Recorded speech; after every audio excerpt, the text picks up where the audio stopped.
দিন কায়েমে লক্ষ মানুষ নয় রে প্রয়োজন, এক মানুষই আনতে পারে জাতির জাগরণ। এক মানুষই বিপদকালে বাঁচায় কাফেলা, ক্ষুদ্র ডিঙ্গি বাঁচায় জাহাজ অসীম দরিয়ায়। এমনি করে চলছে হেতায় রাত্রি দিনমান, একটি বাতি জ্বালাতে পারে হাজার বাতির প্রাণ। একজন শাহজালাল লক্ষ লক্ষ মানুষকে আল্লাহওয়ালা বানাইছে কি বানায় নাই? কথা বলেন। শশিনার একজন নেসারউদ্দিন হাজার হাজার মানুষকে আল্লাহওয়ালা বানাইছে। একটা মাদ্রাসা করছে, হাজার হাজার মাদ্রাসা তৈরি হয়েছে, লক্ষ লক্ষ আলেম তৈরি হয়েছে। আপনার বংশে যদি একটা মানুষকে আল্লাহর কাছ থেকে চেয়ে আনতে পারেন যে রব আমারে তোমার একজন প্রিয় মানুষ আমার বংশে দান করো, রব তোমার একজন প্রিয় মানুষ, তোমার একজন ওলি, তোমার একজন আবেদ, তোমার দ্বীনের একজন বাহক তুমি আমার বংশে দান করো, ওই এক মানুষের উসিলায় আপনার গোটা বংশের মানুষগুলো হেদায়েতের আলো পাবে, তার কাছ থেকে আলো নিতে পারবে। এক মানুষের উসিলায় 100 বছর পর্যন্ত আপনার ওই বংশে দোয়া হবে। কষ্ট পেয়েছেন? চেয়ে আনতে হয়, আল্লাহর কাছে চেয়ে আনতে হয়। আমরা তো চাইতে জানি না। আল্লাহ আমাদের বুঝার তৌফিক দান করো। মোহাব্বতে পড়ি সাল্লাল্লাহ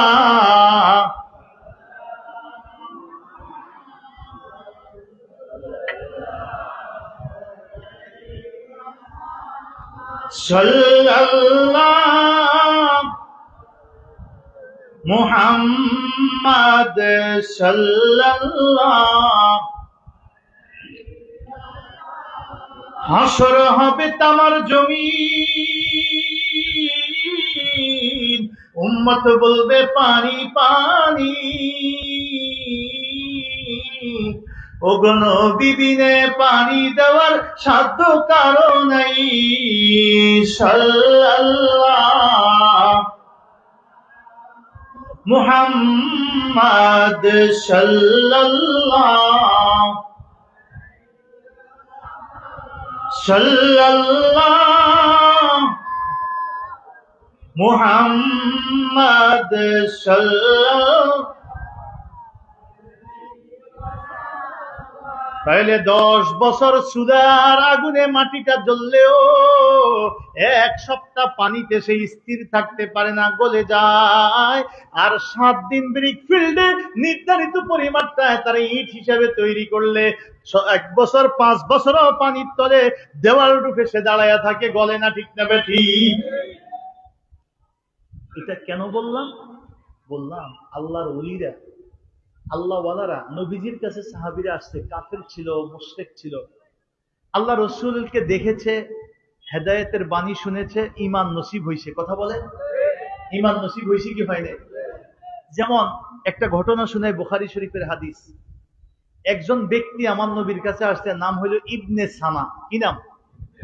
কি নাম? ইবনে সানা। সানা দন্তিয়া আকার 9 কান্না, সানা বাংলায় বললাম, ইবনে সানা। সে ছিল ইহুদি জগতের মধ্যে বিখ্যাত আলেম। এখন তো মানুষ ফেসবুক বা মোবাইলে সবাই দেখে, আগে তো এটা ছিল না। মানুষ শুনতো যে অমুক একজন বড় আলেম আছে, কিন্তু দেখে দেখতো না জীবনে। এই ইহুদি আলেম ইবনে সানা আমাদের নবীজির কাছে আসছে, নবীজিকে একটা নজর দেখছে। দেখার পরে সে সকাল সন্ধ্যায় এখন নবীজির কাছাকাছি থাকে, যতটুক সম্ভব আইসা বসা থাকে, দূরে বসা থাকে, সম্ভব হইলে কাছে বসা থাকে, কথা শুনে, নবীর কাজ কারবার দেখে, চরিত্র দেখে, আচরণ দেখে, ইবাদত দেখে। উনি অনুভব করছে নবীজি আলাইহিস সালাম খুব অর্থ সংকটে আছে, মানে টাকা পয়সা নাই, নবীজির কাছে কি নেই। আর আমার নবীজির একটা চরিত্র এমন ছিল, দুনিয়ার কেউ যদি নবীর কাছে কিছু চাইতো, তো নবীর চরিত্র ছিল নবীজি নাই বা দিতে পারবো না, না বলতে জানতেন না। এজন্য এই দৃষ্টিকোণ থেকে কবিরা বলছে, কালেমা শরীফের মধ্যে লা ইলাহা, এই লা শব্দটা যদি কালেমায় না থাকতো, তাহলে নবীর মুখে জীবনে লা শুনতো না কেউ। না, লা মানি নাই, না শুনতো না কেউ। লা শব্দটা কালেমায় থাকার কারণে নবীর মুখে মানুষে লা শব্দটা শুনছে, নইলে জীবনে লা শব্দটা শুনতো না। নাই, নবীর কাছে কিচ্ছু নাই, এরপরও কেউ চাইছে। আল্লাহ নবী বলতেন যে একটু অপেক্ষা করো, আমার কাছে থাকো, যদি কিছু আমার কাছে আসে, আমি মালিক হই কোনো কিছুর, কিছু যদি আমারে কেউ দেয়, হাদিয়া তো নবীর কাছে আসে না, দিলেই বরকত হয়। মানুষ সাহাবে কেরাম এর জন্য প্রথম ফলটা, ফসলটা একটা কিছু হাদিয়া নিয়ে আসে, তো নবী বলতেন যে আমার কাছে যখনই যা কিছু আসুক, কিছু আসলে আমি তোমাকে দিব, কিন্তু না, এই কথা বলতেন না। দেখা গেছে অপেক্ষার সময় বেশি হচ্ছে, নবীজি মাঝে মধ্যে বলতেন অমুক সাহাবীর কাছে যাও, গিয়ে আমার নামে তুমি নিয়ে যাও, তোমার কি লাগবে যায়া। নবীজির ধারণা আছে তো ওই সাহাবীর কাছে এটা আছে, যেমন 10,000 টাকা কেউ চাইছে, আমার ধারণা আছে বেলায়েতের কাছে এটা থাকতে পারে, কথা কন না কেন? একজনে খাবার চাইছে, আমার ধারণা আছে যে চৌধুরী সাহেব এটা খাওয়াইতে পারবে, হ্যাঁ সামর্থ্য আছে, একটা ধারণা। নবীজি যেই সাহাবী সম্পর্কে যাই ধারণা, যদি দেখতেন যে দেওয়ার কিছু নাই, তাহলে বলতো অমুকের কাছে যায়া আমার নামে ঋণ করো, ঋণ করো আমার নামে, তার দোকান থেকে নিয়ে যাও। লোকটা নিত আর নাম লিখে রাখতো মোহাম্মদ রাসূলুল্লাহ সাল্লাল্লাহু আলাইহি ওয়াসাল্লাম, নবীর নামে ঋণ করত। আমার নবীজি আলাইহিস সালামের কাছে একজন সাহাবী এসে চাইছেন, নবীর কাছে কিছু নেই, নবী বলছে একটু অপেক্ষা করো, দেখি কিছু আসে কিনা, পাই কিনা।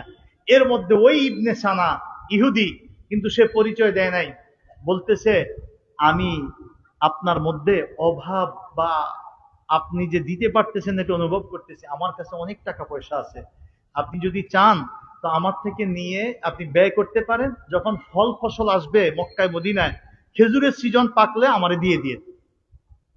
রাসূলুল্লাহ সাল্লাল্লাহু আলাইহি ওয়াসাল্লাম বললেন তা ঠিক আছে দাও। নবীজি ঋণ নিছেন, কি নিছেন? ঋণ নিছেন, দাও।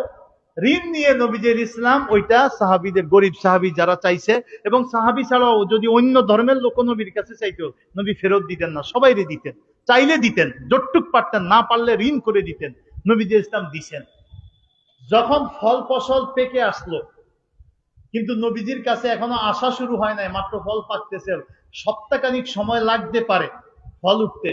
আমাদের দেশে ধান কাটে না মানুষ, বোঝা যায় যে সপ্তাহখানিকের মধ্যে সবাইরই ধান আসবে, কথা কন না কেন? ঠিক ওই রকম সময়টা যখন ঘনায় আসছে, ঠিক এই মুহূর্তে ইবনে সানা আসছে, ভরপুর মজলিস, ভরা মজলিস সাহাবী, সামনে এসে যে মুহাম্মদ, সে সাল্লাল্লাহু আলাইহি ওয়াসাল্লাম বলে না, নবীও বলে না, যেহেতু সে অন্য ধর্মের, আমার পাওনা টাকা কেন দেও না, সময় কি এখনো হয় নাই?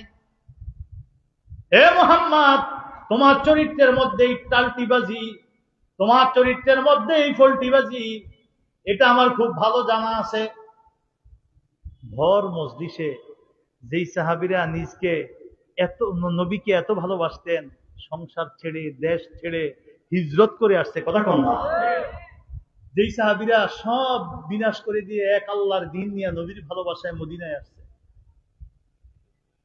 যেই সাহাবীরা নবীর দিকে তাকাইলে পেটে ক্ষুধা থাকলে আর ক্ষুধা মনে হইতো না, পেটে ক্ষুধা আছে, প্রচুর খিদা, কিন্তু নবীর দিকে তাকাইলে আর পেটে ক্ষুধা অনুভব হইতো না। যেই সাহাবে একরাম নবীর সামনে যখন বসতেন, মাঝে মধ্যে পাখি এসে মাথার উপরে বসতো, পাখি বুঝতে পারতো না যে এটা মানুষ না গাছের শিকড়, এত ঝিম ধরে নবীর দিকে তাকায়া থাকতো, আদবের সাথে নবীর থেকে এলেম নিত, তাকায়া থাকতো। এমনও বলছে হুজুর, আপনি যখন জান্নাতের কথা বলেন, তা আপনার কাছে থেকে যখন আপনার মুখের দিকে তাকায়া জান্নাতের কথা শুনি, তখন কেমন যেন আমরা আল্লাহর জান্নাত নিজ চোখে দেখি। হাদিস শরীফে আসছে, সাহাবীরা বলছেন আপনি যখন বলেন তখন চোখে সামনে জান্নাত দেখি। ওই সাহাবীদের সামনে যখন আমার নবীকে ধাপ্পাবাজ, পল্টিবাজ, কথা ঠিক নাই, ওয়াদা ঠিক নাই, এইভাবে গালিগালাজ শুরু করলো, হযরতে ওমর লোকটার দিকে চোখটা গরম করে তাকালেন। ইবনে সানা বলে আমি এখানেই শেষ দেই নাই, যখন দেখছি মজলিস উত্তপ্ত, আমার উপরে সবাই খেপে যাচ্ছে, রাগ হইছে, তখন আমি বলি আমি আগেও জানি তোমরা আব্দুল মুত্তালিবের বংশধরেরা ভালো লোক না। মানে আরো বাড়াইয়া দিছে রাগ, কথা কন না। অনেক সময় আপনারে গালি দিলেও আপনি এটা সহ্য করেন, যদি আপনার বাপ দাদার নাম লইয়া কিছু কয়, এটা সহ্য করার মতো। উনি ইচ্ছা করে নবীর দাদার নাম শুনলে বংশ সহ শুরু করছে। হযরতে ওমর আর সহ্য না করে বলছে ইয়া রাসূলুল্লাহ ইযিন লি আন উক্তালা উনুকা, আমার অনুমতি দেন আমি তার গর্দানটা কেটে দেই, কল্লা ফালাই দেই, বিচার কি হবে, যা হবে এটা বুঝবো, আমার অনুমতি দেন আমি তার উনুক গলাটা কেটে দেই। আল্লাহ রাসূল একটা মিষ্টি হাসি দিয়ে বলে আমি তোমাদের থেকে এটা আশা করি নাই। আমার নবীজির শব্দ তো ভাষা তো ছিল সবচেয়ে নরম, কোমল, সুন্দর। পৃথিবীতে এর চেয়ে উত্তম ভাষা তো আল্লাহ আর কাউকে দেয় নাই। তো নবীজি মিসকে হাসি দিয়ে বলে, আমি তোমাদের সাহাবীদের থেকে এটা আশা করি নাই। সবাই অবাক।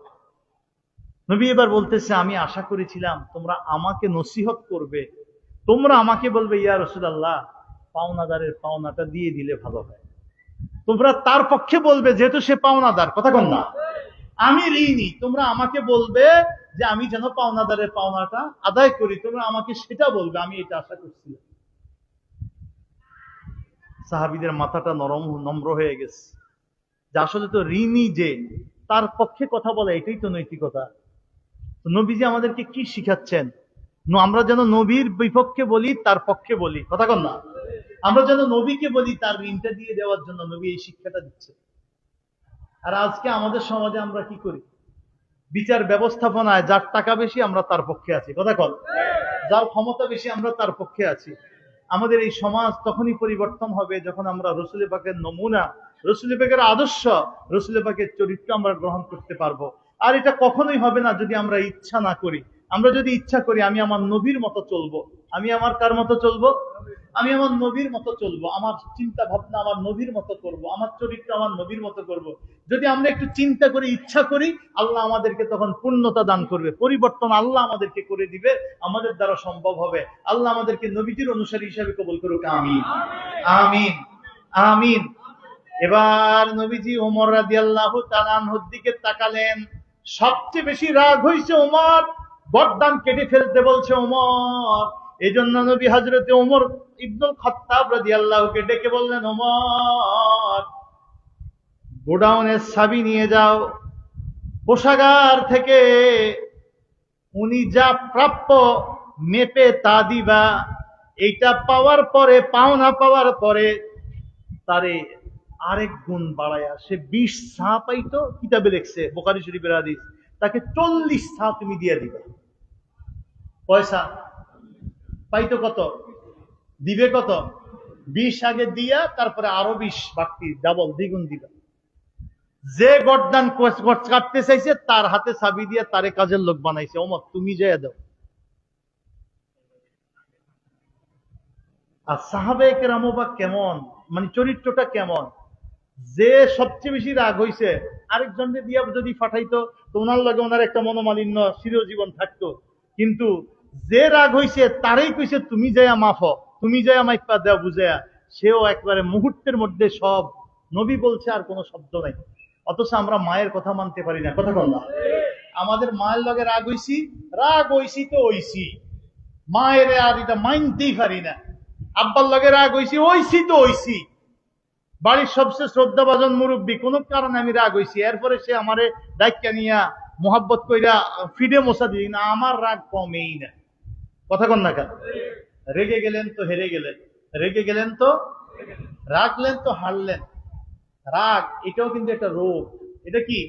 এটা আত্মার রোগ, এটা দেহের রোগ না। পৃথিবীর কোন ডাক্তার আপনাকে এই ওষুধ দিতে পারবে না। এই ওষুধ দিতে পারবে আমার নবী, এই ওষুধ দিতে পারবে কোরআন সুন্নাহ। এই ওষুধটাই হলো মৃত্যুর স্মরণ।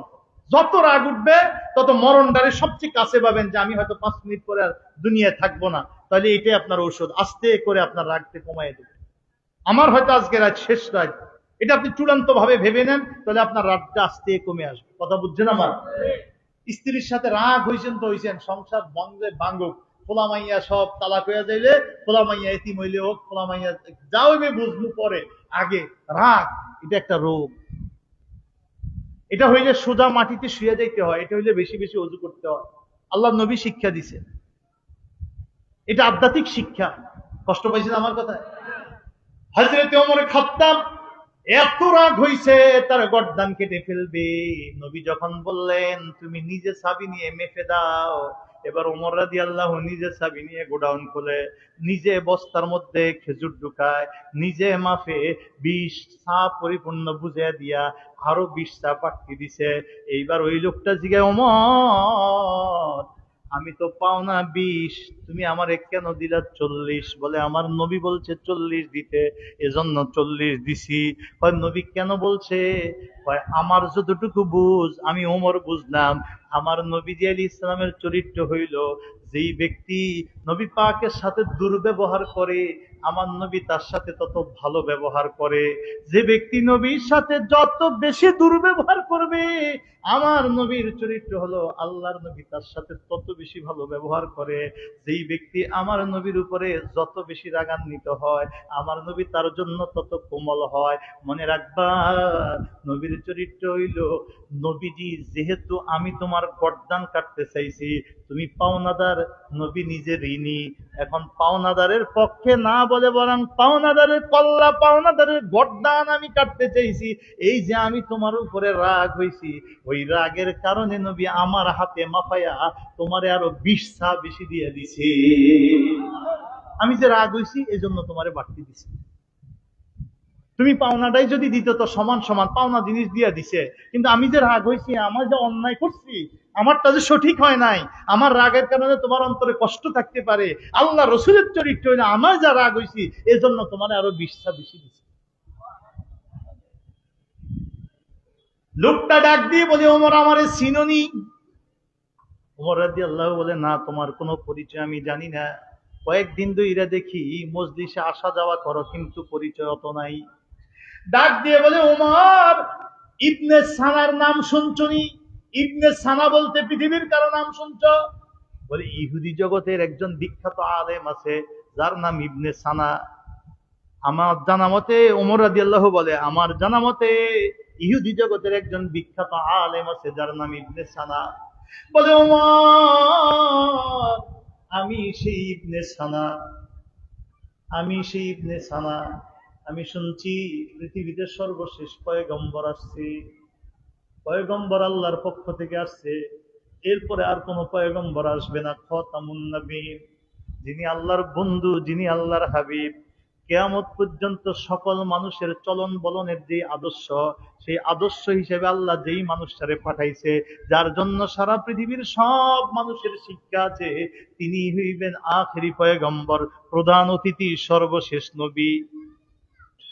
আমি শুনছি তিনি আসছেন।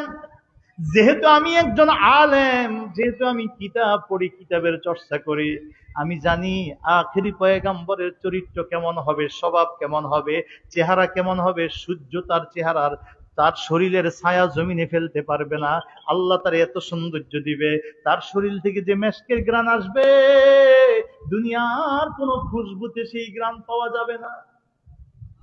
আমি জানি সে মরুভূমিতে চললে আসমানের মেঘ এসে মাথার উপরে ছায়া দিবে। আমি জানি দুনিয়ায় যদি কেউ তারে রাগান্বিত করতে চায়, তার রাগ যত বাড়াইতে চাইবে, ওই নবীর ভিতরে রাগ উঠাইতে পারবে না, বরং শুধু কোমলতা, নম্রতা বাড়বে। হে ওমর শোনো, আমি ইবনে সানা, আমি ইবনে সানা মুহাম্মদুর রাসূলুল্লাহ সাল্লাল্লাহু আলাইহি ওয়াসাল্লামের সামনে আসার পরে, ওনার চেহারা মোবারকের দিকে তাকানোর পরে, ওনার মুখের কথাগুলো শোনার পরে, উনি কি নসিহত করেন, মানুষকে কি শিক্ষা দেন, উনি কিভাবে হাঁটেন, কিভাবে খান, কিভাবে কথা বলেন, কিভাবে ঘুমান, কিভাবে সাহাবীদেরকে নিয়ে নামাজ আদায় করেন, কিভাবে পবিত্রতা অর্জন করেন, কিভাবে তিনি জাতিকে সত্যের পথ, আলোর পথ দেখান, হেঁটে গেলে কিভাবে মেঘ এসে মাথার উপরে ছায়া দেয়, রাস্তার পাশ দিয়ে গেলে বৃক্ষরাজিগুলো কিভাবে মাথা নোয়া নোয়া তারে সালাম দেয়, আমি সব নিজের চোখে কয়েকদিন ধরে ধরে দেখতেছি, কয়েকদিন ধরে দেখতেছি। শুধু আমার দুইটা জিনিস পাওয়ার অপেক্ষায় ছিলাম। এক নাম্বার, ওনারে যতই রাগান্বিত করার চেষ্টা করা হবে, উনি রাগ হবে না, রাগ হবে না। আমার অপেক্ষায় আছি ওনারে রাগান্বিত করার চেষ্টা কোনোভাবে করা যায় কিনা। আমি কিছু না পাইয়া নিজের স্বেচ্ছায় তারে ঋণ দিয়েছি, কিন্তু ঋণটা আমি যখন নেব, নেওয়ার টাইমটা দিছিলাম হলো আমি ফল ফসল পাকলে বা আসলে, কিন্তু দুর্ভাগ্য আমি ইচ্ছা করেই ওই ফল ফসল পাকার আগেই আইসে তার কাছে চাইতেছি। তাহলে দোষটা তার না, দোষটা আমার, কারণ টাইম এখনো হয়। আমি দেওয়ার সময় কইছি যে নবী, যখন মদিনায় ফল ফসল আসবে, আপনার কাছে জমা হবে, তখন আমারে দিয়েন। নেওয়ার দেওয়ার সময় বলছি যে তখন দিয়েন, কিন্তু এখন চাওয়ার সময় আমি ওই সময়ের আগেই চাইতেছি। উদ্দেশ্য কি? আমার উদ্দেশ্য হইল উনি রাগ হয়ে যাবে, তোমার তুমি আরো 5 দিন পরে না পাইবা, এখনো ফল আইসেনি, ফল বছর আইলে না তুমি পাইবা। নবী রাগ হইবে, কথা কন না কা, যে তুমি টাইমের আগেই চাও। আমার উদ্দেশ্য হইল নবীজিকে রাগান্বিত করা, কিন্তু বাস্তবতা হইল নবী তো রাগ হচ্ছে না। আমি তো চাইতেছি নবী যে হবে তার চরিত্র কেমন হবে।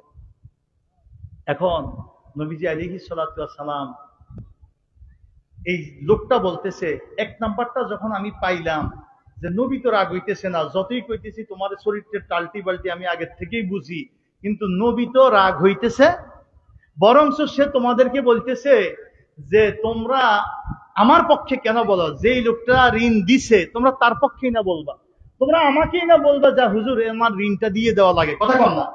তাহলে আমি বুঝলাম আমি যতই রাগ হইতে চাই ওনারে রাগ করানো যাবে। উনি বরংস সাহাবীদেরকে আমার পক্ষে বলতে বলে, এর তো রাগ করানো যায়। তখন আমি শুরু করছি ওনার দাদার নাম সহকারে, বংশের নাম সহকারে, যে আব্দুল মুত্তালিবের বংশগুলাই হইলো এরকম টাল্টিবাজ। আমি চিন্তা করছি যে বংশ সহ গালি দিলে দেখি না কোনো কিছু পাওয়া যায় কিনা, কিন্তু আমি বিনিময়ে পাইছি কি? বিনিময়ে পাইছি ওনার যতই রাগান্বিত করতে চাইছি, তোমরা যতই আমার উপরে রাগ হইছ, বিনিময়ে ওনার দয়া 2 গুণ বাইরে গেছে। পাইতাম 20, উনি দিতেছে কত? এরে আমার শুনো, আমি অভাবী না, অভাবী না, অভাবী না, 20-এ 40 নিব সেই লোক আমি না। আর এই 20 নেওয়ার মতো লোক আমি না। আমি আল্লাহর পথের পথিক হওয়ার জন্য স্রষ্টা যেই পথে চলতে বলছে, ওই পথের গাইডলাইন পাওয়ার জন্য যেই মানুষটা আমার জীবনে দরকার ছিল, যারে অনুসরণ করা আমার দরকার ছিল, আমি তারে পাইয়া গেছি রে। আমি আমার এই কাহিনীটা ঘটাইছি মানুষ চিনার জন্য, আমি মানুষ চিনে ফেলছি। আমারে নিয়ে যাও নবীর হাতে হাত রাখিয়া কালেমা পড়াইয়া দাও, লা ইলাহা মুহাম্মাদুর, মোহাব্বতে বলি আশহাদু আল্লাহ ইলাহা।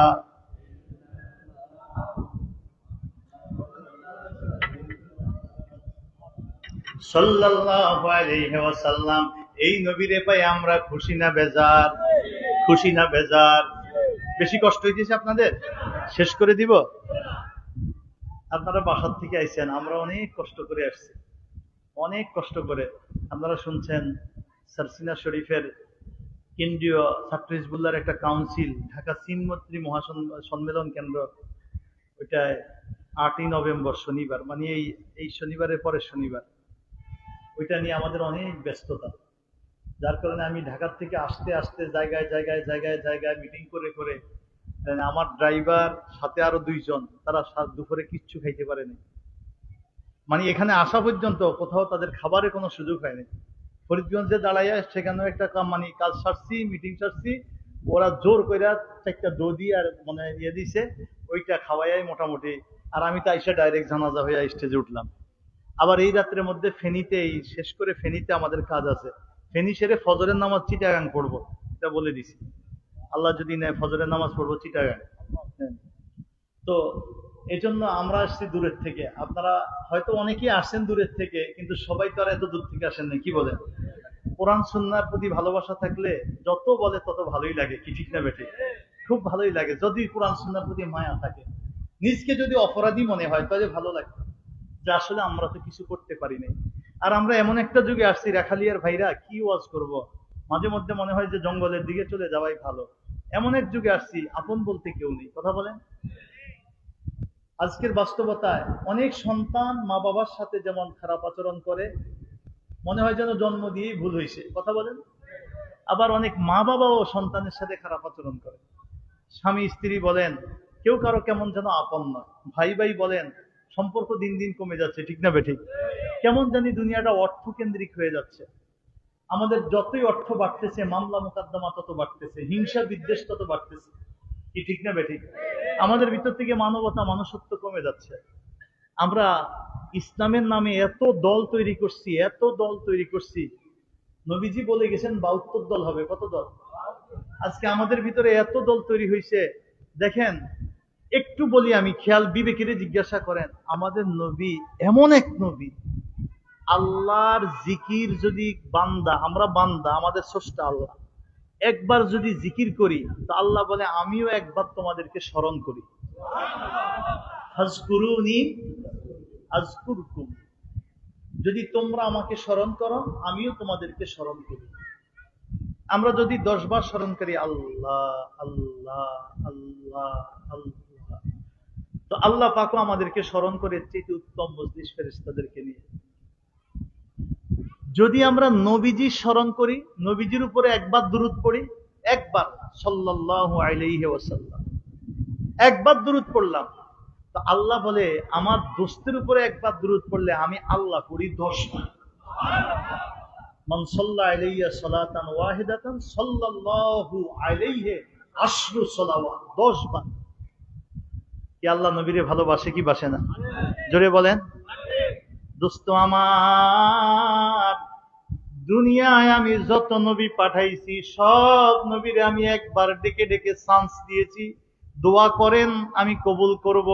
দুনিয়ার সব নবীরে একবার আমি ডেকে বলছি দোয়া করো কবুল করব, সব নবীরা দোয়া করছে, যার যেটা করতে মন চাইছে করছে, আমি কবুল করে নিছি। আপনারেও আমি চান্স দিলাম, আপনি দোয়া করেন আমি কবুল করব। আমাদের নবী বলতেছে জিবরাইল, ও আমি তো এক চান্স পাবো, যেহেতু সব নবীরা একবার পাইছে আমিও তো এক পাবো, তা আমার চান্সটা এই মুহূর্তে আল্লাহ দিছে, তোমারে দিয়া পাঠাইছে যে করার জন্য দোয়া, তা আমার দোয়াটা আমি রেখে দিলাম, আমি চান্সটা গ্রহণ করলাম, তো দোয়াটা আমি হাসরের ময়দানে করব। কোথায় করবে? হাসরের ময়দানে। আল্লাহ জিবরাইলকে পাঠায়া কয়, জিবরাইল আমি বুঝে ফেলছি আমার দোস্ত কি বলতে চায়, তুমি যায়া বলো আল্লাহ বলছে আপনি হাসরে যেই দোয়াটা করবেন, নিজের জন্য তো করবেন না, করবেন তো উম্মতের জন্য। আমি বুঝছি আপনি যেই দোয়াটা করবেন এই দোয়াটা আমি আল্লাহ আগেই বলে দিচ্ছি, জান আপনি বলেন যে আমার দোয়া হয়ে গেছে, আমি আপনার উম্মতের 3 ভাগের 1 ভাগকে হাসরের ময়দানে মাফ করে দিব। আল্লাহ নিজে প্রস্তাব দিয়ে দিয়েছে 3 ভাগের 1 ভাগ মাফ করে দিব, বলেন যে আমার দোয়া হয়ে গেছে। জিবরাইল নবীজির কাছে খবর নিয়ে আসছে, আল্লাহ প্রস্তাব দিছে। আমার নবী কয়, আল্লাহর প্রস্তাব তো আমি শুনছি, তবে জিবরাইল আল্লাহকে বলো আমার দোয়াটা আমি হাসরের ময়দানেই করতে চাই, আমি 3 ভাগের 1 ভাগে। আমার নবী আমারে আপনারে কি ভালোবাসছে, কি ভালোবাসছে, কেন এত ভালোবাসা ভাই, কেন এত ভালোবাসা ভাই? পৃথিবীতে কোনোদিন জন্মের পরে বাবা দেখে নাই, মায়ের গর্ভে থাকতে আল্লাহ নবীর বাবাকে দুনিয়া থেকে নিয়ে গেছে। এই গেটে কথা কয় কে? এই গেটে কে কথা কয়? ওরা শুনেই না, ছোট ছোট ওরা 3-4 জন থাক। শুনুন ভাই আমার, আমাদের মনে দুঃখ আসে না নাই? কথা বলেন, কষ্ট আসে না নাই? আমাদের পারিবারিক সমস্যা আছে না নাই? অর্থনৈতিক সমস্যা আছে না নাই? শারীরিক অসুস্থতা আছে না নাই? আমার নবীজি সৃষ্টিকুলের শ্রেষ্ঠ সৃষ্টি, নবীজির শারীরিক অবস্থার ব্যাপারে মা আয়েশা সিদ্দিকা বলছে, আল্লাহর হাবিবুল ইসলাম দুনিয়া থেকে বিদায় হওয়ার আগে এত অসুস্থ ছিলেন, আল্লাহর নবীর বিদায় হওয়ার পরে আমি পৃথিবীতে আর যত মানুষের বিদায়ের আগে অসুস্থতা শুনছি, কিন্তু নবীর চাইতে বেশি আমি আর কাউরে পাইনি। কিন্তু এরপরও নবীজি আল্লাহ এক মুহূর্তের জন্য ভুলে নাই, ইবাদত ভুলে নাই। কথা বলেন না? আমাদের সেই আদর্শটা দেখা গেছে।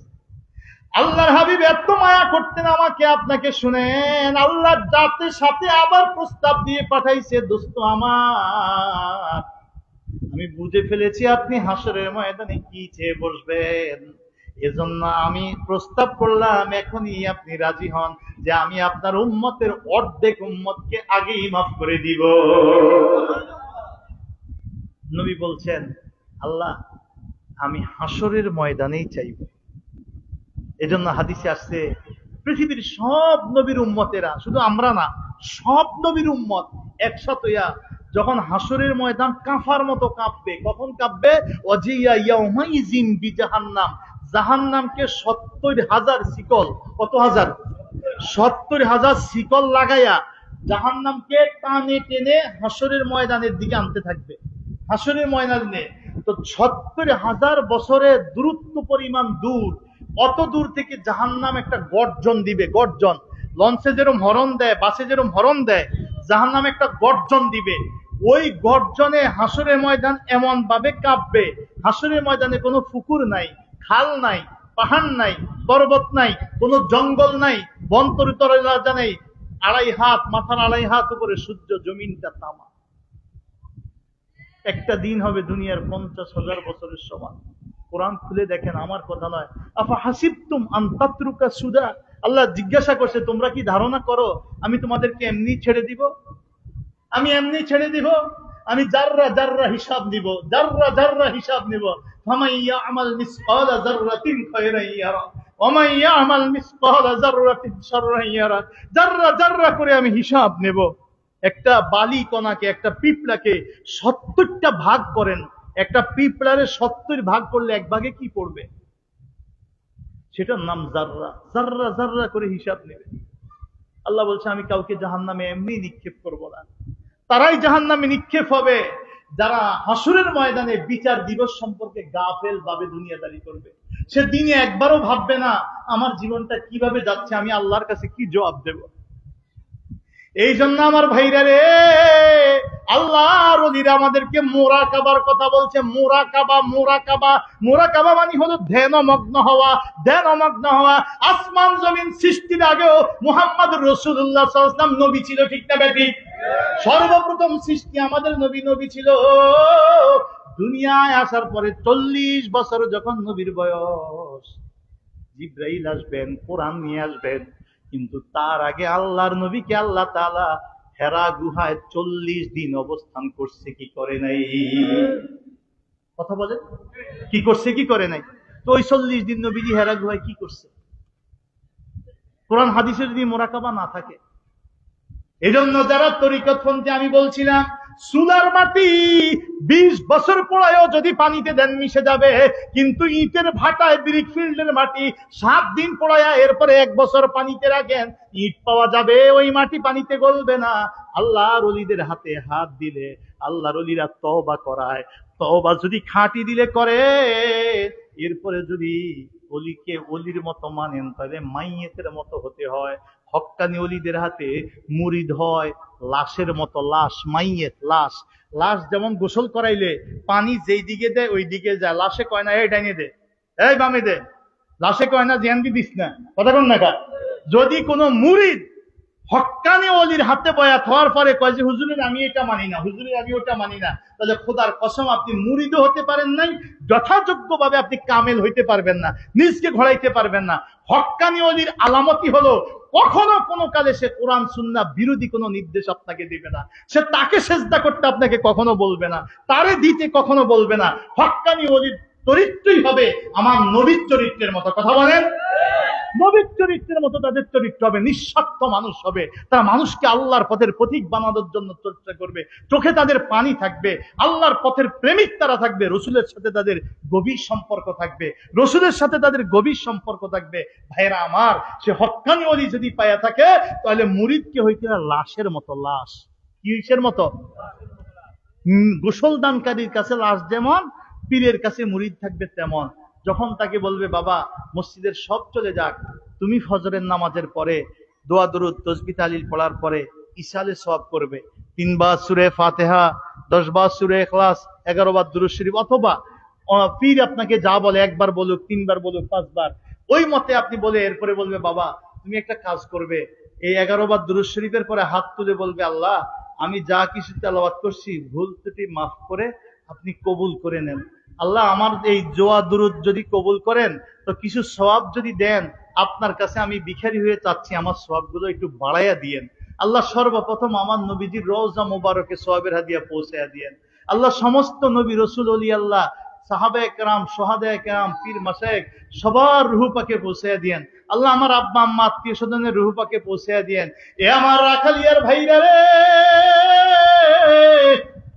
কোরআন সুন্নাহ বলে কোন ব্যক্তি যদি কবরে চলে যায়, যদি কবরে সে জান্নাতি হিসাবে সাব্যস্ত হয়, কবরের সাথে জান্নাতের সংযোগ, আর যদি জাহান্নামী হিসেবে সাব্যস্ত হয় তাহলে সন্তানের দিকে, আপনজনের দিকে, দোয়ার দিকে এভাবে মোহতাজ থাকি। যেমন সাগরে কোনো ব্যক্তি যদি ডুবে যায় তাহলে সে যখন পানি খায় আবার মাথা জাগায়া বাঁচাও বলে চিৎকার দেয়, আবার ঢেউয়ের সাথে তলায়া যায় পানি খায়, আবার মাথাটা বের হয়ে আসতে বাঁচাও বলে চিৎকার দেয়। আল্লাহ রসুল বলছে, বুখারী শরীফের হাদিস, কাল গরিকিল মুতাগাওয়েস, মুতাগাওয়েস মানে সাহায্য প্রার্থনাকারী, গরিক মানে ডুবন্ত ব্যক্তি। ডুবন্ত ব্যক্তি যেভাবে সাহায্য প্রার্থনা করে এই রকম ওই মানুষটা তার বাবার দিকে, মায়ের দিকে, সন্তানের দিকে, তার ছাত্রের দিকে, তার বন্ধু বান্ধবের দিকে, দুনিয়ার দিকে শুধু তাকায় আর এইভাবে সাহায্য প্রার্থনা করে। আমার কথাটা একটু আল্লাহরে বলো, আমার জন্য একটু সোয়াব পাঠাও, আমার জন্য একটু মাফটা চাও। এজন্য আল্লাহর কোরআন বলছে, কে বলছে? আল্লাহর কোরআন কে বলছে? সবাই বলেন কে বলছে? আল্লাহর কোরআন আমাদেরকে দায়িত্ব দিছে, প্রতিদিন তুমি বলবে রব্বানা গফির লানা ওয়া লিইখওয়ানিনাল্লাযীনা সাবাকুনা বিল ঈমান। হে আল্লাহ, আপনি আমাদেরকে ক্ষমা করেন আর আমাদের আগে ঈমান নিয়ে যে সকল ভাইরা দুনিয়া থেকে বিদায় নিছে। ঈমানের দৃষ্টিতে সব মুসলমান ভাই ভাই, কথা কম। আল মুসলিম আখুল মুসলিম, এক মুসলমান আর এক মুসলমানের কি? তাইলে আব্বা হোক, দাদা হোক, নানা হোক, ইমানের দৃষ্টিতে সবাই মুসলমান বাইরে, কথা কন। নিচে ছোট বড় যাই হোক, এজন্য বলা হয়েছে, কোরআন বলছে রব্বানা গফির লানা, তুমি বলবে রব আমারে ক্ষমা করেন, ওয়ালি ইখওয়ানিনা, আর আমার ওই সকল ভাইদেরকে ক্ষমা করেন, আল্লাযীনা সাবাকুনা বিল ঈমান, যারা আমার আগে ঈমান নিয়ে দুনিয়া থেকে মৃত্যুবরণ করছে। সুবহানাল্লাহ কোন।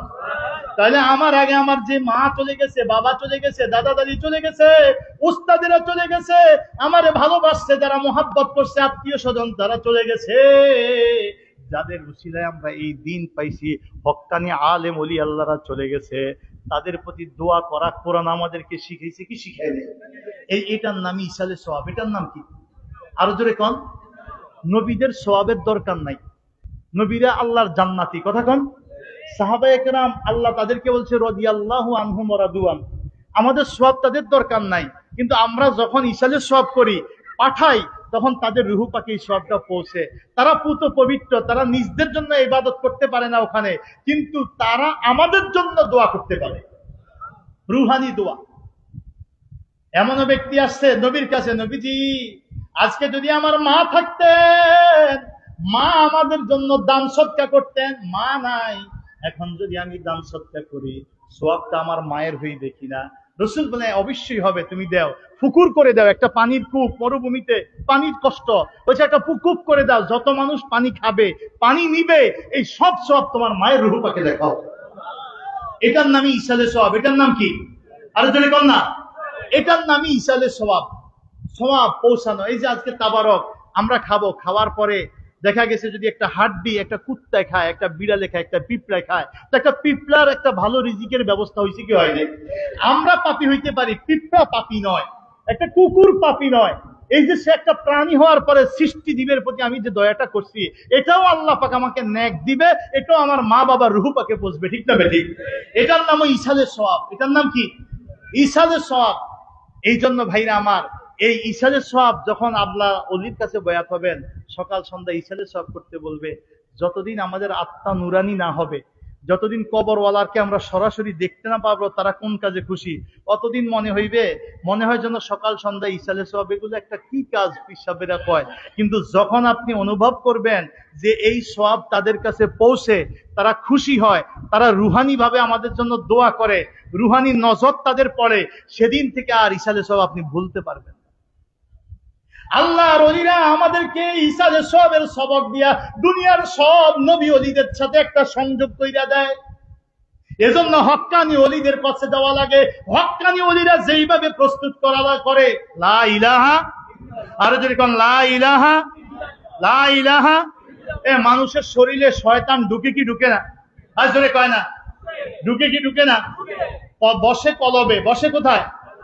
বুখারী শরীফের হাদিস, আশ-শাইতানু জাসিমুন আলা কলবি ইবনে আদম, শয়তান বনি আদমের কলবে, ইবনে আদম বনি আদমের কলবের মধ্যে জাসিম, জঙ্গল মানে শক্ত মজবুত হয়ে বসে। ফাইজা যাকারাল্লাহ, বান্দা যখন জিকির করে খনাসা দূর হয়ে যায়। ওয়াইজা গফালা, যখন আল্লাহর জিকির থেকে বা আল্লাহ স্মরণ থেকে সে গাফেল হয়ে যায়, অস্বসা, তখনই তার দুনিয়ার অস্বসা দিতে থাকে। এখন এই যে কলবের মধ্যে শয়তান বসে, ঢুকে কোন জায়গা দিয়া? কোন দিক? শয়তান মানুষের দেহে ঢুকে কোন জায়গা দিয়া? হ্যাঁ হ্যাঁ, পশম তো ৭২,০০০। একটা মানুষের শরীরে ৭২,০০০ পশম আছে। এ রাখালিয়ার ভাইরা শুনো, ভালো করে দিলের কান লাগাইয়া শুনেন। শয়তান মানুষের শরীরে প্রবেশ করে নাভি দিয়া। কি দিয়া? এক কথা কয় না, নাভির গোড়া দিয়া শয়তান মানুষের শরীরে প্রবেশ করে।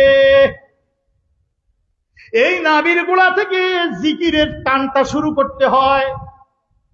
দুনিয়ায় যত ওলি আল্লাহ দেখছেন, সব ওলি আল্লাহরে জিজ্ঞাসা করবেন, তারা শুধু আমাদের মতো মুখে লা ইলাহা ইল্লাল্লাহ, লা ইলাহা ইল্লাল্লাহ, লা ইলাহা ইল্লাল্লাহ। নো, এই শরীরের মধ্যে 10টা সূক্ষ্ম সূক্ষ্ম জায়গা আছে যেগুলো মেশিনের মতো কাজ করে। ফ্যান লাগাইছেন এক জায়গায়, এসি লাগাইছেন এক জায়গায়, সুইচ কিন্তু আরেক জায়গায়। কথা কল, সুইচ দিছেন ফ্যান চলবে, সুইচ অফ ফ্যান অফ।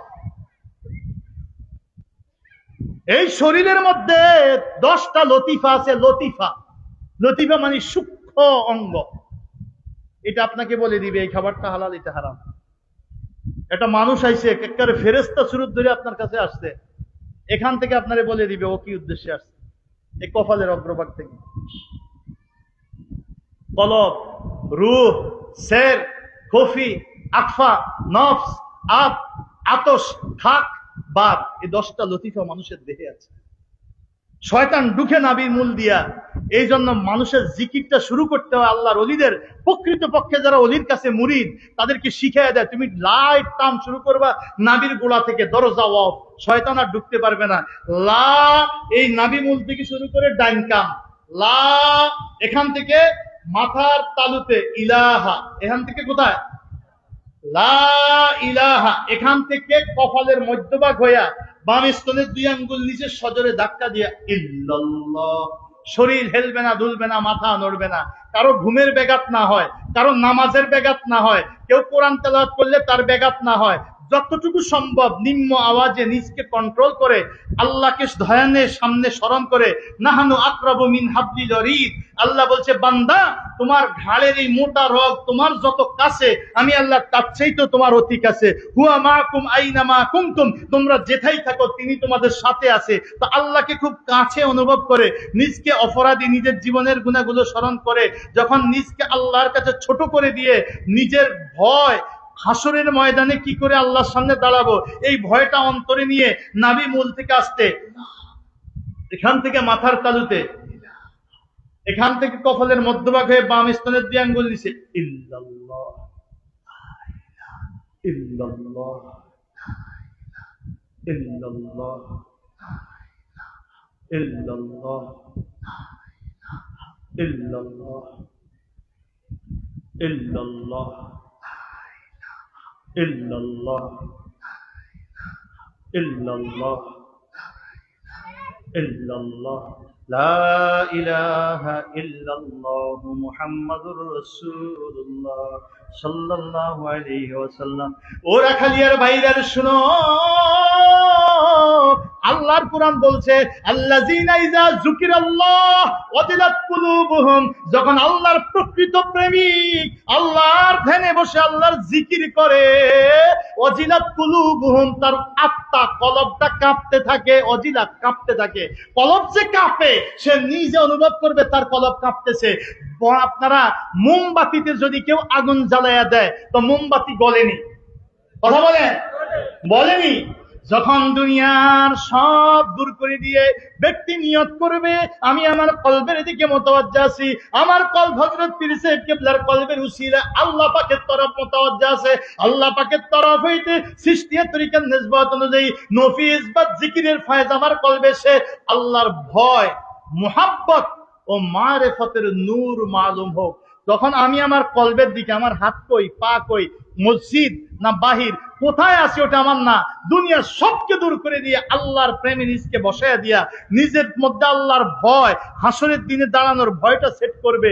আল্লাহর প্রেম ও মোহাব্বত, আল্লাহ আমি আপনার একজন আপনার গোলাম, আপনি তো আমার অনেক কাছে, আল্লাহ আমি আপনারে চিনতে পারি নাই। নিজকে মনে মনে ছোট করে দিয়ে যখন অন্তরে আপনি আগুন জ্বালাইয়া দিবেন আল্লাহ প্রেমের, তো মোমবাতির মধ্যে আগুন জ্বালাইয়া দিলে যেমন আলোকিত হয়ে যায়, কিন্তু মোমটা আস্তে আস্তে গলে যায়। এই কলবের মধ্যে যখন আল্লাহ নামের ড্রপটা পড়া শুরু করে, তখন আপনি নিজেও বলতে পারবেন আপনি কেন কাঁদেন। আপনারা জানেন এই মসজিদেও অনেকবার আসছে। আমার নানা আব্দুর রব রহমাতুল্লাহ আলাইহি রাইফুর আলিয়ার হেড মুহাদ্দিস ছিলেন, পরে ভাইস প্রিন্সিপাল ছিলেন, আপনাদের এই মানে বড় মসজিদের খতিব ছিলেন, ঘোড়ায় চলতেন, রাখালিয়া বাজার মাহফিল করতেন। আমার নানা এই মানে বাসাবাড়ির আব্দুর রব রহমাতুল্লাহ আলাইহি, উনি শশিনায় গেছে, কিন্তু এই সন্তেশপুরের মরহুমে আউয়াল মুসলিউদ্দিন রহমাতুল্লাহ আলাইহি বলছে যে আপনি তো বড় আলেম, নোয়াখালীর বরিশালে একজন বড় আলেম এবং ওলি আছে। তা আমার নানার ধারণা ছিল ওনার উপরে এই কোন আলেম এই অঞ্চলে নাই, এই দেশে বড় আলেম হইলে হেই আছে, এটা আমার নানার ধারণা ছিল। অহংকার ছিল যে আমার চাইতে বড় আলেম নাই। তো যখন মুসলিউদ্দিন রহমাতুল্লাহ আলাইহি বলছে যে আপনার মতো বড় একজন আলেম ওলি আছে, তো উনি আমার নানায় ধারণা করছে তো আমি একটু ওনারে দেখবো কত বড় আলেম, আমি একটু টেস্ট করব। কথা বুঝেন নাই? আমার নানায় আব্দুর রব রহমাতুল্লাহ আলাইহি শশিনা গেছে টেস্ট করার জন্য। যাইয়া নেসারউদ্দিন রহমাতুল্লাহ আলাইহির সামনে শুধু বসছে, আর কোনো কথা বলতে পারেনি। নবীজির সামনে যত বড় কাফের মুশরিক বিদ্যা নাইতো, নবীজির কাছে আইলে কিন্তু ওই বিদ্যার প্রকাশ করতে পারতো না। কথা কর, এটা আল্লাহ ওয়ালাদের একটা রোব আল্লাহ দিছে। আপনি অনেক হামাগুড়ি দিতে পারেন, কোন আল্লাহ ওয়ালার সামনে আসলে আপনার ওইটা আর থাকবে না, যদি সে রিয়েল আল্লাহ ওয়ালা হয়। আর যদি একান্ত বেয়াদব হয়, যার কপাল পড়বে, সে তখন বেয়াদবি করতে পারে। কিন্তু যদি কোনো ঈমান এবং তাকওয়া থাকে, সে যত বড় দাম্ভিক হোক, এমপি হোক। আমি দেখছি এই যে আওয়ামী লীগের হাজী সেলিম ঢাকার 6 আসনের এমপি ছিল, বহু বছর ধরে এমপি, বা অনেক ক্ষমতা তার, কথা বলেন বুঝছেন তো, অনেক ক্ষমতা। যারা পুরান ঢাকা সম্পর্কে জানেন, হাজী সেলিম এক নামে, সব তার অধীনে ছিল। আমি দেখছি শশিনার পীর সাহেব হুজুর যখন ইসলামপুরে, পুরান ঢাকায় ইসলামপুর মাঠে মাহফিল, আমি সেই মাহফিলে বয়ান করছি। তো হুজুর কেবলা যখন স্টেজে আইসা বসছেন, হাজী সেলিমও আসছে। তো হাজী সেলিম আইসা স্টেজে উঠছে, তো ওনার সাথে আবার নেতা কর্মী আছে না 200, স্বাভাবিকভাবেই তো গটগট গটগট। তো হুজুর এই বয়ান করতেছে, হঠাৎ করে হুজুর বয়ানটা থামাই দিছে। হাজী সেলিম সাহেব মানে এইভাবে যে থরথর করে কাঁপতেছে, আমি নিজে দেখছি স্টেজে কাঁপতে আছে। তো হুজুর বললেন যে বসেন। তিনি বসছেন। হুজুরে তওবা তিল্লাহ যে বয়ান করার পরে মুনাজাতের আগে বলছেন, এমপি সাহেব কিছু বলবেন? এমপি সাহেব কিছু বলবেন? কয় না হুজুর। কয় আপনি আসছেন, অনেক লোক আসছে আপনার কথা শুনবে, বলেন 2 মিনিট বলেন। তো উনি ওই মাইকটা ধইরা এরম যে কাঁফে, তখন তিনি সুস্থ ছিলেন, এরপরে না তিনি অসুস্থ হয়েছেন, প্যারালাইসিস হয়েছেন, তখন তো উনি পুরো দাপটের সাথে এরম যে কাঁফে, আমি নিজ চোখে দেখছি কাঁফ। আর কাঁফি খালি একটু কি বলছে, দেখেন হুজুরের সামনে আমি কি বলবো, আমার মধ্যে শুধু ভয় কাজ করতেছে, আমি ভয়ে নিজকে ঠিক রাখতে পারতেছি না। আমি আপনাদের কাছে দোয়া চাই যেন আমি খেদমত করতে পারি, হুজুরের কাছেও দোয়া চাই যেন আমি সঠিক পথে চলতে পারি। এই কথা বলে আর কিছু বলতে পারতেছেন, কাঁপে। ভয়, আল্লাহ ওয়ালাদের সামনে গেলে ভয়। কথা বলেন। আমি যে কথা বলতেছি, যখন মোমবাতির মধ্যে আপনি আগুন জ্বালাইয়া দিবেন, তা আলোকিত হয় কি হয় না? ঠিক আল্লাহর প্রেমে যখন আপনি জিকির করবেন, করতে করতে এমন অবস্থা হবে, অনেক সময় আপনার হাতকে আপনি দেখবেন এটা একটা লাইট, পাকে দেখবেন লাইট। আর আপনি যদি অনুভব নাও করেন কোনো অসুবিধা নেই, কিন্তু আপনি যেখানে যাবেন সেখানে আপনি আলো পাবেন। জিকির এত বড় নেয়ামত, আল্লাহ যেমন নূর, আল্লাহর জিকিরও নূর। কথা বল। আল্লাহ আকবার। আল্লাহ কি? আল্লাহু আকবার। আমরা বলি কি বলি না? আজান দেখি দেই না? কোরআন সুন্নাহ শব্দ আছে না নাই? কি বলি? আল্লাহু। বাংলা অর্থ কি? আল্লাহ সবচেয়ে মহান, আল্লাহ সবচেয়ে। আর কোরআন শরীফে আল্লাহ নিজে বলতেছে ওয়ালা যিকরুল্লাহি আকবার, আল্লাহর জিকিরও মহান, আল্লাহর জিকিরও মহান। কেন এই কথাগুলো বলি? আজকে সমাজটা এমন হয়ে গেছে কিছু ভণ্ড পীরের কারণে, আর আমাদের কিছু ইসলাম কায়েমদারি, ইসলাম কায়েম করবে বললে এমন স্লোগান, তাদের কাজই হলো পীর মাশায়েখের সুকৌশলে বিরোধিতা করা। পীর মাশায়েখের বিরোধিতা করবেন, ভাঙবেন, ছুড়বেন, নষ্ট করবেন, আগুন জ্বালায় দিবেন। যেখানে হক্কানি পীর নাই, ভণ্ডামি চলে, মানুষ পথ হারা হয়, যেখানে সেজদা চলে। কথা কোন ঠিক না বেঠিক? যেখানে কুত্তা কবর দিয়া মাজার বানাইছে ওই মাজারের দরকার তো নাই, কথা কন না? যেখানে গাছ ছেড়ে মাটির তলে গাড়িয়া মাজার একটা বানায় রাইতে রাইতে রাইতে, এটা মাজার না, এটা ভণ্ডামি, কথা কন? এটার জন্য আমরা সবাই ঐক্যমত। কিন্তু হক্কানি আল্লাহ ওয়ালাদের দ্বারা মানুষ যে সকাল সন্ধ্যায় আল্লাহর জিকির করত, আমাদের পূর্বপুরুষরা হক্কানি ওলিদের মুরিদ যারা ছিল, আমরা দেখছি ফজরের পরে তারা আল্লাহর জিকির করত, সন্ধ্যায় তারা আউয়াবিন করতো, আল্লাহর জিকির করত, ইশারে সব করত। আজকে সেই রাস্তাটা যারা বন্ধ করে দিচ্ছে, ইসলাম হাজার কায়েম কথা বলো, যদি নিজের মধ্যে ইসলামের নূর না আসে, অন্তরে যদি আলো না আসে, নবীর চরিত্র যদি না আসে, কোনোদিনও তার দ্বারা ইসলাম কায়েম হয়? ইসলাম কায়েম হবে? আমরা অনেক সংকটে আছি।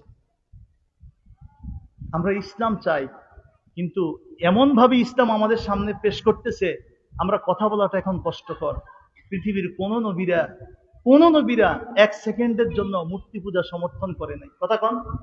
জেল খাটছে, জুলুম কাটছে, বরং তারা মনে দুঃখিত হয়েছে, পারলে হাত দিয়ে বাধা দিছে, নইলে মুখ দিয়ে বাধা দিছে, নইলে অন্তর দিয়ে ঘৃণা করছে। এই যে ইব্রাহিম আলাইহিস সালাতু ওয়াস সালাম মূর্তি পূজায় যায় নাই, কথা কন না? সবাই বলছে চলো চলো, সে বলছে ইন্নী মারিদ, আমি অসুস্থ। তাফসিরে লেখছে ইব্রাহিম আলাইহিস সালামের শরীরে কোনো রোগ ছিল না, জ্বর, ঠান্ডা, কাশ, বাত ব্যথা, কথা কন না? দুনিয়ার কোনো রোগ ছিল না। ইব্রাহিম আলাইহিস সালাতু ওয়াস সালাম কি এর অসুস্থ? তাফসিরে লেখছে উনি অসুস্থ ছিল অন্তর দিয়ে অসুস্থ, অন্তর অসুস্থ। কেন? মানুষগুলো আল্লাহর সাথে শিরক করতেছে, এরা জাহান্নামের আগুনে জ্বলবে। আমি একজন মুসলমান, যদি পারতাম তাদেরকে ফিরে আনতাম, যদি আমার কথাটা শুনতো, কথা কন না? তার ভিতরে হাহাকার তৈরি হবে। আল্লাহর জমিনে আল্লাহকে সেজদা না দিয়ে মানুষ মাটির মূর্তি, মানুষ পাথরের মূর্তিরে সেজদা দেয়, মানুষ পথভ্রষ্ট হয়ে গেল। যদি মুসলমান হয়ে থাকে তার ভিতরে হাহাকার তৈরি হবে, কি ঠিক না বেঠিক? সে অসুস্থ। কিন্তু আজকে আমরা হুজুররা, আমরা আলেমরা, আমরা মুহাদ্দিস, আমরা জগৎ বিখ্যাত মুফাসসির দাবি কইরা আমরা যাই মূর্তির মধ্যে শুভেচ্ছা জানাইতে। তো শুভেচ্ছা মানিতে হইলে তুমি এটা করো, আমি তোমার সমর্থন দিচ্ছি, শুভেচ্ছা জানাইতেছি, আরো বেশি করো।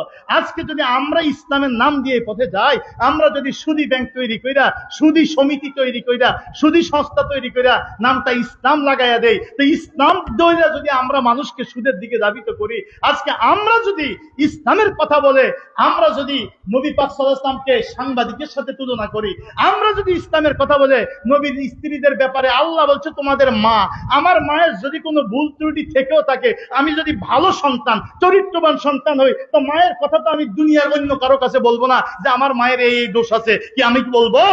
এটা তো একটা বিবেক। অথচ যেই নবীদের স্ত্রীদেরকে আল্লাহ এত পুত পবিত্র রাখছে, খাদিজাতুত তয়্যিবা, জাহিলির যুগেও আমার নবী আলাইহিস ইসলামী স্ত্রী মা খাদিজাতুত তয়্যিবা, তা ছিল তার উপাধি, মানে পুত পবিত্রা, পুত পবিত্রা। জাহিলি যুগেও কেউ তাদের জীবনের চরিত্রের উপর একটা কলমের কালো দাগ লাগাইতে পারে নাই। সেই মাকে যদি বলা হয় তিনি ইনটেক ছিলেন না, আলেমের মুখের ভাষা, আমার নবীরে বলে মুহাম্মদ ইসলাম কাউবয়, মানে বালক, রাখাল বালক, রাখাল ছেলে। এই জন্য রাখালিয়ার ভাইদেরকে একটু সংক্ষেপ করে শেষ কথাটা বলি। আল্লাহ আমার নবীরে এত ভালোবাসছে রে, নবীর সামনে দুনিয়ার এক শ্রেষ্ঠ মানুষ ছিল হযরত আবু বকর, হযরত ওমর। এই দুইজনে কথা বলতে গিয়ে, নবীর লগে না, তারা নিজেরা কথা বলতে গিয়ে নবীজি যেই আওয়াজে মিষ্টি হাসিতে কথা বলতেন, নবীর ওই কোমল আওয়াজের চাইতে তাদের দুইজনের আওয়াজটা উঁচা হয়ে গেছে, আওয়াজটা একটু বড় হয়েছে। আরে আমি বলি আপনি শুনেন না কেন? উনি বলে যে আপনি যেটা বলেন এটা তো ঠিক না, একটু জোরে কইছে আর কি, নিজেরা। আমার কথা না, কোরআন শরীফের সূরা হুজরাত, কোরআন শরীফের কি? সবাই বলেন কোরআন শরীফের কি? এই আয়াত দিয়ে আমি কিন্তু খুতবা শুরু করছি। এই আয়াতটা কইতে পারলে আমি আলোচনা শেষ করে দিব। কষ্ট হইতেছে? আল্লাহ কি কইতেছে দেখেন, ইয়া আইয়ুহাল্লাযীনা আমানু, সূরা হুজরাত দ্বিতীয় আয়াত। ইয়া আইয়ুহাল্লাযীনা আমানু, ওহে ঈমানদারগণ। কাফের মুশরিকেরও কয় নাই আল্লাহ, তুমি যদি কও যে আমি ঈমানদার, ওহে ঈমানদারগণ, লা তারফাউ আসওয়াতাকুম ফাওকা সাওতিন নবী, নবীর কণ্ঠের আওয়াজ, সওত মানে আওয়াজ, ধ্বনি, আওয়াজ, ফাওকা সাওতিন নবী, নবীর কণ্ঠের আওয়াজের চাইতে লা তারফাউ আসওয়াতাকুম, তোমাদের কণ্ঠের আওয়াজ যেন উঁচু না হয়। নিষেধ করছে কে? আল্লাহ। এই আয়াতটা এখনো রওজা শরীফের উপরে লেখা স্বর্ণ দিয়া, এখনো। এজন্য মদিনায় কোনো আওয়াজ নাই, কথা কোন নাকা। অনেকে কয় যে মক্কা গরম, কিন্তু মদিনায় গেলে শীতল, মানুষ তো ঠান্ডা। কারণ মোহাম্মদ সাল্লাম, কথা কোন না, নবী ঘুমায়াস, নবী সব দেখে, নবীর কাছে সবাই দুরুদ সালাম পৌঁছে, প্রত্যেকের অন্তরে খবর নবীর কাছে পৌঁছে। আমি গত বছর রবিউল আউয়ালে মাহফিল করছি যশোর মাগুরায়। তো ওখানে দুই মাওলানা, দোনোজনই মাওলানা, মাহফিল শেষে এই আলোচনার পরে আর কি, মাহফিল শেষে রুমে খাইতে বইয়া কয়, ওরা এত খারাপ, একটু নবীজিরে এত দূর থেকে এত টাকা পয়সা খরচ করে মায়া লইয়া গেছি, দাঁড়ায় একটু নবীজিরে সালাম দিয়াম, একটু দোয়া করিয়াম, ওরা আমার ঘরে দাঁড়াইতে দেয় না, একটু দোয়া করতে দেয় না, একটু সালাম দিতে দেয় না, খালি কয় গুদ্দাম গুদ্দাম গুদ্দাম। আরেকজনে কয়, আল্লাহ রহমতে আমি নবীর রওজায় 1 ঘন্টার মতো ছিলাম। কয় ঘন্টা? হ্যাঁ, কথা কয় না। দুজনে একসাথে ভাত খাইতে বসি ওয়াজ শেষে, দুজনে মাওলানা, আমি 1 ঘন্টার মতো ছিলাম, অন্তর তৃপ্তি ভৈরা নবীরে সালাম দিতে পারছি। আরেকজনকে আপনি যে করেন এটা কোনো কথা? ওয়ানে যদি যখন লোকের সাফ কমও থাকে তখনও পুলিশেরা দাঁড়াইতে, বেশি থাকলেও বাইর করে আর কম থাকলেও গুদ্দাম, দাঁড়াইতে দেয় না, গুদ্দাম। আমি বলছি দুজনের কথাই সঠিক, দুজনের কথাই সঠিক। হুজুর কেমনে সঠিক? তখন আমি বলছি আমি জানি যতটুকু, আমি অনেক হাজী সাহেবদের সাথে, বড় ওলি আল্লাহদের সাথে এই বিষয়ে জানতে পারছি যে আমাদের নবীজি আলাইহিস সালাতু ওয়াস সালাম, যিনি উম্মতের দুরুদ সালাম শুনেন, যিনি উম্মতের মায়ায় কাঁদেন, কথা বলেন না, যখন রওজা শরীফের কাছাকাছি যায়া আপনি যদি ওখানে দাঁড়াইতে চান, দোয়া করতে চান, তাহলে আপনাকে হৃদয় থেকে বলতে হবে, ইয়া রাসূলুল্লাহ, আমি আপনার পাশে একটু থাকতে চাই। আপনার হৃদয়ের আবেগটা যত বেশি হবে, আপনি রসুলকে যত অন্তরে নিতে পারবেন, আপনি রসুলকে অন্তরে যত নিতে পারবেন, হায়াতুন নবী, জিন্দা নবী, হয়তো আপনার মধ্যে আমার মধ্যে পর্দা, কথা কোন না, কিন্তু কলব যাদের নুরানি তাদের ওই পর্দা থাকে না। আর পর্দা হইলেও আমার অপরাধে আমার অন্তরে পর্দা, কিন্তু রসুল উম্মতকে ভালোবাসে। আমি দেখি না ঠিক, কিন্তু কামলেওয়ালার নজর আমার মধ্যে আসে না নাই, তিনি সবাইকেই দেখতেছে। কোন পাগল, কোন প্রেমিক কিভাবে আসে। এজন্য একজনে বলছে, লোকে আমায় পাগল বলে, লোকে আমায় পাগল বলে, আমার দুঃখ লাগে না, আমার যে পাগল করছে আরবের ওই মাদিনা, আমার যে পাগল করছে আরবের ওই মাদিনা। রসুল যে কত বড় নেয়ামত, রসুল চিনতে না পারলে সারা জীবন সেজদা দিবা, চেহারায় ইমানের নূর, সত্যিকার এশকে রসুলের নূর পাবে না, এটা ভিন্ন বিষয়। এজন্য যারা আশিকে রসুল, তাদের কাছে আলাদা একটা নূর আছে, তাদের কাছে আলাদা একটা জাদু আছে। জাদু বলতে আলাদা একটা পাওয়ার আছে। আপনি যা পারবেন না দুনিয়ার শক্তিতে, ওনার কাছে চাইলে দেখবেন সহজেই হয়ে যাবে, কারণ সে রসুল চিনতে পারছে। রসুল যদি কেউ চিনতে পারে, দুনিয়ার কোথাও সে আর ঠেকবে না। রসুল যদি কেউ চিনতে পারে, দুনিয়ার কেউ তারে কোথাও ঠেকায় রাখতে পারবে না, কারণ তিনি রহমাতুল্লিল, তার সাথে সম্পর্ক কার? একবার দুরুদ পড়বেন, 10 বার তার পক্ষ থেকে রহমতের নজর চলে আসবে। যদি ওই রওজার কাছে যা বলতে পারেন, ইয়া রাসূলুল্লাহ, আমি আপনার পাশে কিছুক্ষণ থাকতে চাই, যদি আপনার কথাটা অন্তর থেকে হয়, নবী যদি কবুল করে, তো দুনিয়ার কোনো পুলিশ আপনারা দেখবেই, আপনারা যে খেদাইবে যে বাইরে হন, আপনারা তো দেখবেই। আমরা বহু মানুষকে দেখছি রওজার কাছে দীর্ঘ সময় ধরে দুরুদ সালাম করতেছে, দোয়া করতেছে, হাজার হাজার মানুষ বাইর করে, কিন্তু ওদেরকে বাইর করে না, একবার ওদেরকে বলে না যে সামনে যান। বহু মানুষ দেখছি, আর তাদের চেহারা দেখলেই, তাদের ওই যে নবীর প্রতি ভদ্রতা, আদব, আচরণ দেখলেই বোঝা যায় যে এরা প্রকৃতপক্ষে অন্তর থেকে আমার রসুলকে ভালোবাসে। মিয়া সাহেব, এখানে আলেম ওলামা অনেক আছেন, একটা হাদিস শুনাইয়া দেই।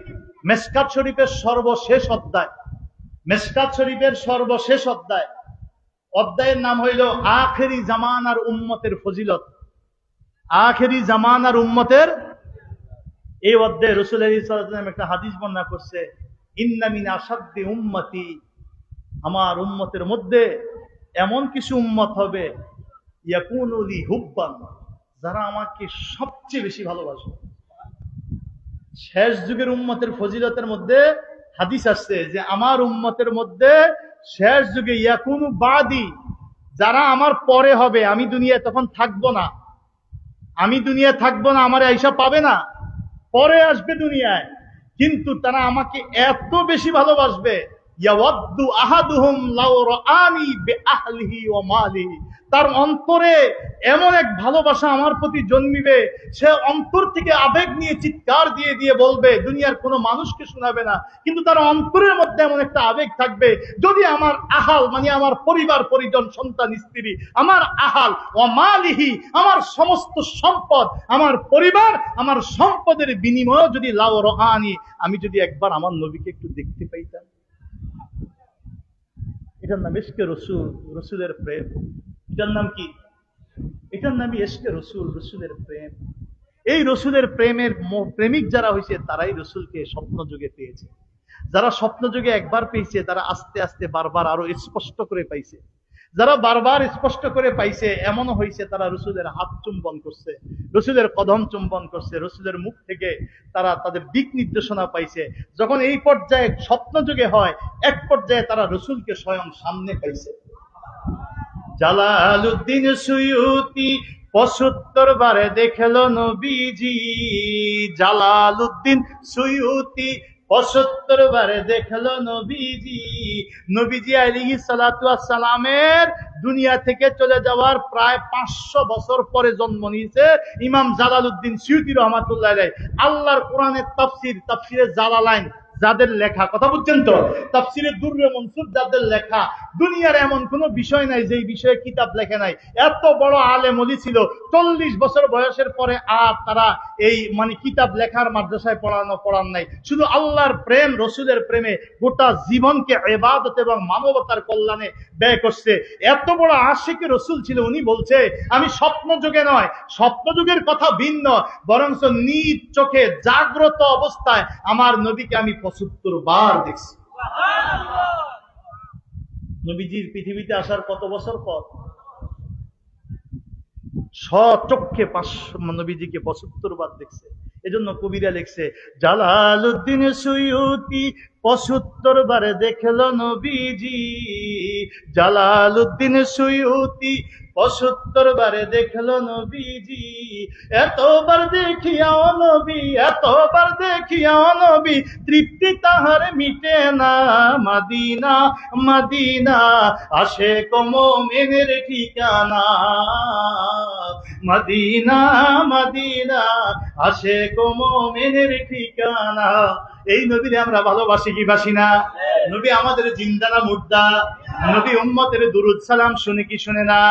উম্মত যে যত বেশি দুরুদ পড়বে, যে যত বেশি সালাম দিবে, কিয়ামতের কঠিন ময়দানে সে তত বেশি নবীর কাছে থাকবে। আমার কথা না, নবীজির নিজের কথা। আওলান নাসে বিয়াউমিল কিয়ামাতে আকসারুহুম আলাইয়া সালাত, তোমাদের সকল উম্মতের মধ্যে যার দুরুদ যত বেশি সে আমি তত নবীর কাছে থাকবে। আজকে সেই নবী, যেই নবীর সামনে একটু জোরে কথা কইছে হযরত আবু বকর ওমর, ভুলে গেছেন নাকি?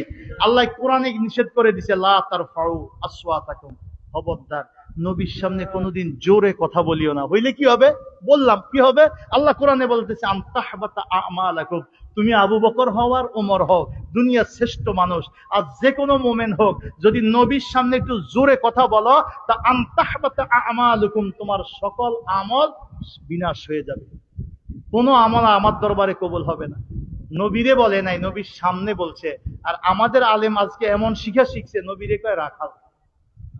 জোরে কয় না? আরো জোরে কন না। কে আসলো? কি জন্য আসলো? তোমাদের জন্য কি করে গেল? আরে এখনো কি জন্য তোমাদের জন্য কাঁদে? আর তোমরা তাকে মর্যাদা দাও রাখাল, তোমরা তারে মর্যাদা দাও সাংবাদিক। আর এরাই আমাদের দেশে এখন পপুলার আলেম, এরাই যুবকদের আইডল। এখন আর কোনো পীর অলি মাশায়েখ আল্লাহওয়ালা বুজুর্গ লোক লাগে না। এখন যে যত মাইকে হুঙ্কার দিবে সেই তত বড় দামি বক্তা, মুফাসসিরে কোরআন, ইন্টারন্যাশনাল। কথা কন? আমরা সেই যুগে চলে আসছি। এজন্য আমি আমার আলোচনার শেষ প্রান্তে আপনাদের পা ধরে বলবো, আপনাদের বিবেক আল্লাহ আমাদের সবাইকে দিছে। আমার বিবেকে আমার বিচার হবে, আরেকজনের বিবেকে হবে না। ঠিক না বেঠিক? আপনারা আগে বিবেক খাটাবেন। যত সুন্দর ওয়াজি করুক আর যত আন্তর্জাতিক কথাই বলুক, আগে বিবেককে খাটাবেন। এই যে ব্যক্তিটা আমার আল্লাহ, আমার রসুল, আকায়েদ, দ্বীন, ঈমান, ইহসান, ইখলাস ঠিক আছে কিনা, সত্যিকার আল্লাহওয়ালাদের পথে সে আছে কিনা, কোরআন সুন্নাহর পথে থাকলে আমরা আছি, আর না থাকলে যত লোকই থাকুক, আর যত সমাগম, আর যত রাজনৈতিক মঞ্চই সাজাক, আর যত ইসলামের কথা বলুক, সত্যিকার অর্থে আমরা তাদের থেকে সঠিক আদর্শ পাবো। বরং তাদের এই বেয়াদবিকে সমর্থন করলে একসময় তো আমাদেরও ঈমান চলে যাবে। আমরা দুনিয়া হারাতে চাই, আখিরাত হারাতে চাই না, ঠিক না বেঠিক? আমাদের আল্লাহওয়ালারা যেই, আজকে আপনাদের কাছে আমার যে দাবিটুকু, আমি এতগুলো কথা বলছি কেন, একটা উদাহরণ দিয়ে বুঝাইছি। পুকুরে ইট আর সুদার মাটি স্থায়ী কোনটা হয়? অথচ মাত্র 7 দিন আগুনে পড়াইছে ইটের কথা কন। ঠিক হক্কানি আল্লাহওয়ালা পাইলে, যদি কারো সৌভাগ্য হয় সারসিনা ফুরফুরায় যাওয়ার মতো আরো হক্কানি ওলি যারা আছে, তাদের হাতে বয়াত হয়ে যেভাবে বলে সুন্নতের নমুনায় নিজকে রাঙাবেন। কিছুদিন স্ত্রী একটু টিটকারি মস্কারি করবে, এলাকাবাসী সমাজবাসী করবে দরবেশ হয়ে গেছে, সুফিসাব হয়ে গেছে, অত ফিসাব হয়ে গেছে, আর এই দোষের শেষ নাই, ওর ঘরে ফর্দা আসেনি ওই আবার দরবেশ, ওর এই মানে ওর খানা হালাল নিয়ে ওই আবার দরবেশ, আপনারা বহু টিটকারি মস্কারি করবে। হ্যাঁ, আপনার আমার মধ্যে অনেক ভুল ত্রুটি থাকতে পারে, আছে হয়তো, কিন্তু আমি যখন খাঁটি দিলে তওবা করে আর পাপ করব না বলে শপথ করে কোন আল্লাহওয়ালার হাতে বয়াত হয়ে সকাল সন্ধ্যায় 5 ওয়াক্ত নামাজ যেমন ভাবে পড়বো, পর্দা করার চেষ্টা করব, হালাল খাবার চেষ্টা করব, সুন্নাত তরিকায় চলার চেষ্টা করব, সদা সর্বদা মাথায় টুপি রাখা, সুন্নাতি জামা পরা, দাড়িকে এক মুষ্টি পরিমাণ লম্বা দাড়ি রাখা, সন্তানগুলোকে দিনের পথে চালানো, নিজকে একটু বেশি বেশি ইবাদতে রত করা, সম্ভব হইলে কোরআন পড়তে পারলে বেশি বেশি কোরআন পড়া, সকাল সন্ধ্যা আল্লাহর জিকির করা, ইশরাক, আওয়াবিন, তাহাজ্জুদের নামাজটা যদি সঠিকভাবে পড়তে পারি, তাহলে আল্লাহ আমার দুনিয়াটা সহজ করে দিবে। আল্লাহ এক সময় আমার বিরোধীদেরকে দেখবেন সবার মুখ বন্ধ করে দিবে। আল্লাহ এক সময় আমার জন্য প্রশস্ত রিজিকের ব্যবস্থা করে দিবে। আল্লাহ এক সময় ইবাদতে আমাকে শান্তি দিয়ে দিবে। দুনিয়ার সব লোক আমাকে পাগল বললেও আল্লাহ বলবে ওমা আনতা বিমাজনুন। আমার অন্তরে আল্লাহ তাআলা এমন ঈমানি শক্তি দিবে যে আল্লাহর প্রেমে আমি সদা মগ্ন, পৃথিবীর দিকে আমার তাকানো লাগে না। আল্লাহর শান্তি সবচেয়ে বড় শান্তি, আল্লাহর জিকিরে সবচেয়ে বড় শান্তি। এজন্য আজকের এই মাহফিলে আমি সর্বশেষ আপনাদের কাছে দাবি করে যাব, গতকাল যেভাবে গেছে গেছে, আজকের এই মাহফিল থেকে শুরু করে আগামী দিনগুলো আমরা সুন্নতের রঙে নিজকে রাঙাবো, নবীর চরিত্রে চরিত্রবান করতে চাইবো, সকাল সন্ধ্যা একটু আল্লাহর জিকির করার চেষ্টা করব। এশান নামাজের পরে শোয়ার আগে, সম্ভব হইলে এশান নামাজের পরে মসজিদে, কোনো ব্যস্ততা থাকলে চলে যাব ঠিকই, শোয়ার আগে মানে ঘুমানোর আগে বিছানায় শুয়ে হইল 100 বার, কমপক্ষে 100 বার, বেশি পারলে যত বেশি সম্ভব নবীজির উপরে দুরূদ পড়ব। যেই দুরূদ পারেন এই দুরূদই পড়বেন, শুয়ে শুয়ে শুয়ে শুয়ে পড়বেন, সাল্লাল্লাহু আলা মুহাম্মদ সাল্লাল্লাহু আলাইহি ওয়াসাল্লাম, অথবা আল্লাহুম্মা সাল্লি আলা সাইয়্যিদিনা মুহাম্মদ আন-নবিয়্যিল উম্মি ওয়া আলিহি ওয়াসাল্লিম। এত স্বাদ, এত তৃপ্তি, এত মায়া যদি ওযুর সাথে ঘুমাইতে পারেন, কোনো একদিন দেখবেন কামলিওয়ালা নবীর প্রেম আপনি পেয়ে গেছেন, নবীর দেখা আপনার নসিব হয়ে গেছে। আর ওই দেখা যে একবার দেখে, সারা পৃথিবীর কোনো কিছু দিয়ে তাকে আর ভুলানো যায় না, কিছু দিয়ে ভুলাতে পারবেন না, পাগল হয়ে যাবেন। কিন্তু আপনি যে পাগল এটা আপনি বুঝবেন, আর কেউ বুঝবে না। সেই দেখায় যে কি স্বাদ, কি তৃপ্তি, সে দেখা যে কি নেশা, আবার কখন দেখবেন, সেজন্য আপনি পাগল পারা হয়ে থাকবেন, পাগল পারা হয়ে থাকবেন। আত্মাটা পবিত্র করেন, কত শান্তি। কবরের পাশ দিয়ে যাবেন, দেখবেন যে কবরের ভিতর থেকে মেশকের ঘ্রাণ আসতেছে। যারা কবরে জান্নাতি তাদের রুহের ঘ্রাণ আপনি পাবেন। কবরে আযাব ও কলার চিৎকার শুনতে পাবেন। তখন আর দুনিয়া অত স্বাদ লাগবে না, তখন আর দুনিয়া অত স্বাদ লাগবে না। আল্লাহ আমাদেরকে সে আল্লাহওয়ালা মানুষ হিসেবে কবুল করো, আত্মাওয়ালা মানুষ হিসেবে কবুল করো। বর্তমান যে ফিতনা চলতেছে, এই ফিতনাবাজদের থেকে আমাদের জীবনগুলোকে আল্লাহ হেফাজত করো।